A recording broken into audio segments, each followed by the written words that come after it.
नरेंद्र मोदी जी के 3 ब्रह्मास्त्र है, 3 हथियार हैं। पहला अस्त्र है ईवीएम, दूसरा हथियार है धर्मांधता और तीसरा हथियार है ईडी, आईटी, सीबीआई, एनआईए। बिना धर्म का उपयोग करे राजनीति में भारतीय जनता पार्टी जनता के बीच में चुनाव में नहीं जा सकती। नरेंद्र मोदी जी खुद उन्होंने वहां पे आम सभा में कहा, बजरंगबली का नाम लो और कमल के फूल पर बटन दबाओ। सबका साथ सबका विकास की बात करते हैं, लेकिन सर ये कुछ का साथ, कुछ का विकास और कुछ का विश्वास, इससे ज्यादा नहीं बढ़ पाए, क्योंकि ये बड़े नतीजों की बात करते हैं, 200 पार, 300 पार, लेकिन प्रतिशत वोट 40% से कम आते हैं। इसलिए कहां से कह दिया सबका साथ सबका विश्वास?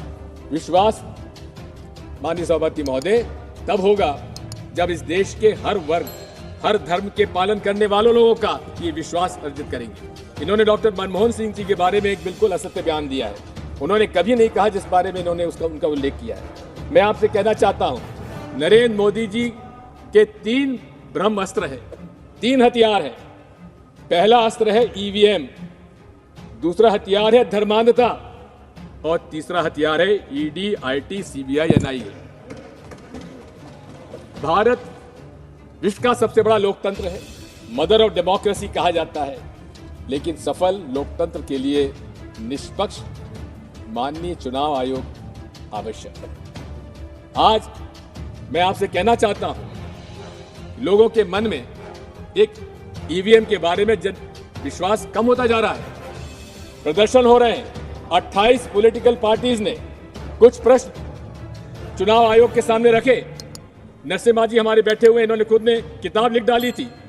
मैं आपसे कहना चाहता हूं कि क्या चुनाव आयोग का आज व्यवहार निष्पक्षता से है क्या? 28 राजनीतिक दलों ने उनसे मिलने का समय मांगा। 6 महीने में माननीय चुनाव आयोग को 28 पॉलिटिकल पार्टी से मिलने का समय तक नहीं मिला। हम ऐसे चुनाव आयोग पर कैसे भरोसा करेंगे?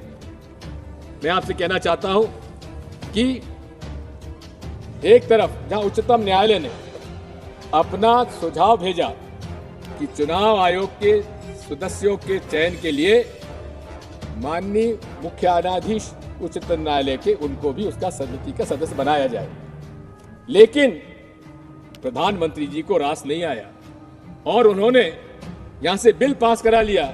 जब सारे विपक्ष के संसद सदस्यों को उन्होंने निष्कासित कर दिया। और क्या किया कि प्रधानमंत्री जी के अलावा प्रधानमंत्री जी द्वारा मनोनीत मंत्री भी उसका सदस्य होगा। इसका मतलब कि 3 सदस्यों में 2 जब प्रधानमंत्री जी द्वारा होंगे तो उससे क्या उम्मीद की जाए? और यही नहीं है, आज ये बात साफ हो गई है कि बीईएल के अंदर 4 डायरेक्टर्स, इंडिपेंडेंट डायरेक्टर्स की नियुक्ति किनकी हुई है? भारतीय जनता पार्टी के लोगों की। सभापति जी महोदय, हमारी मांग क्या है? आज कंप्यूटर साइंस इतना आगे बढ़ चुका है कि हमारा जो मकसद है वोट डालने का, क्या वो उसका निर्णय हमको मिलता है क्या? आज सॉफ्टवेयर निर्णय करता है कि आपको मशीन क्या नतीजा देती है। हमारी मांग क्या है? हमारी मांग यह है कि माननीय चुनाव आयोग को वो सॉफ्टवेयर पब्लिक डोमेन में लाना चाहिए। हमारी क्या मांग है? ये मेरा अधिकार है, एक वोटर के नाते अधिकार है कि मैं जिसे वोट चाहूं उसको वोट पड़े। महोदय, कि इस पूरे विश्व में केवल 5 देश ऐसे आज है जहां ईवीएम के माध्यम से चुनाव हो रहा है। उसमें से ऑस्ट्रेलिया में जो सॉफ्टवेयर डाला जाता है वो पब्लिक डोमेन में है। मैं पूछना चाहता हूं आपके माध्यम से प्रधानमंत्री जी और पूरे मंत्रिमंडल से, क्या कारण है कि वो सॉफ्टवेयर बताने में क्यों इतने परहेज करते हैं? क्या डर है उन लोगों को?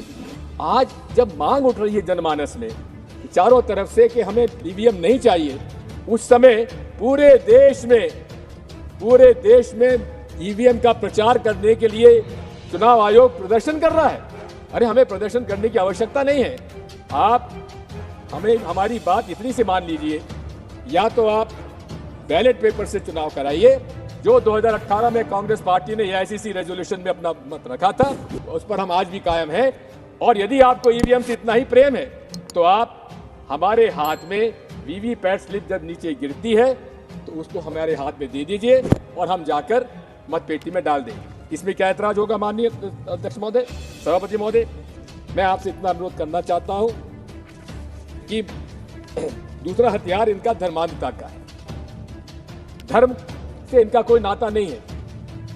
हिंदुत्व एक आइडेंटिटी थी, सावरकर जी ने जिसको नाम दिया था, और उन्होंने खुद ने कहा था इसका कोई धर्म का लेना देना नहीं है। लेकिन बिना धर्म का उपयोग करे राजनीति में भारतीय जनता पार्टी जनता के बीच में चुनाव में नहीं जा सकती।